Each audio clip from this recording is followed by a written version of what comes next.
Hello मेरे प्यारे प्यारे दोस्तों, मैं सुचित्रा आज आपके लिए एक स्टोरी लेकर आई हूँ। स्टोरी का नाम है मेढक और बैल। तो आइए शुरू करते हैं स्टोरी। बहुत पुरानी बात है, किसी घने जंगल में एक तालाब था जिसमें ढेर सारे मेढक रहते थे। उन्हीं मेढक में एक मेढक अपने बच्चों के साथ रहता था। वो सभी तालाब में ही रहते और खाते पीते थे। उस मेढक की सेहत अच्छी खासी हो चुकी थी और वो उस तालाब में सबसे बड़ा मेढक बन चुका था। उसके बच्चे उसे देखकर काफ़ी खुश होते थे। उसके बच्चों को लगता कि उसके पिता ही दुनिया में सबसे बड़े और बलवान हैं। मेढक भी अपने बच्चों को अपने बारे में झूठी कहानियाँ सुनाता और उनके सामने शक्तिशाली होने का दिखावा करता था। उस मेढक को अपने शारीरिक कदकाठी पर बहुत घमंड था। ऐसे ही दिन बीतते गए।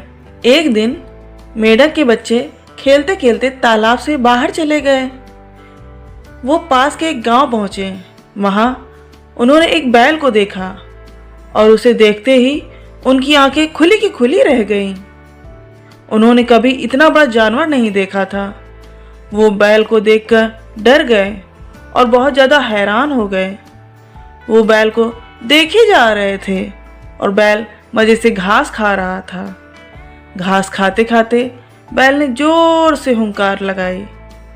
बस फिर क्या था, मेढक के बच्चे डर के मारे भागकर तालाब में अपने पिता के पास आ गए।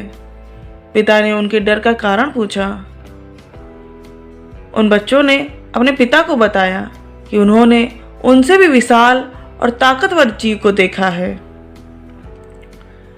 उन्हें लगता है कि वो दुनिया का सबसे बड़ा और शक्तिशाली जीव है। यह सुनते ही मेढक के अहंकार को ठेस पहुंची। उसने एक लंबी सांस भरकर खुद को फुला लिया और कहा, क्या वो उससे भी बड़ा जीव था? उसके बच्चों ने कहा, हाँ, वो तो आपसे भी बहुत बड़ा था।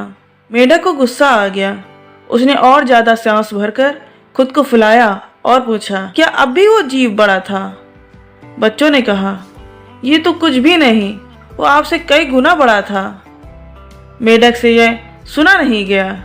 वह सांस फुला फुला कर खुद को गुब्बारे की तरह फुलाता चला गया। फिर एक वक्त आया जब उसका शरीर पूरी तरह फूल गया और वो फट गया और अहंकार के चक्कर में अपनी जान से हाथ धो बैठा। तो बच्चों, इस कहानी से हमें यह सीख मिलती है कि कभी भी किसी बात का घमंड नहीं करना चाहिए। घमंड करने से खुद का ही नुकसान होता है। Thank you.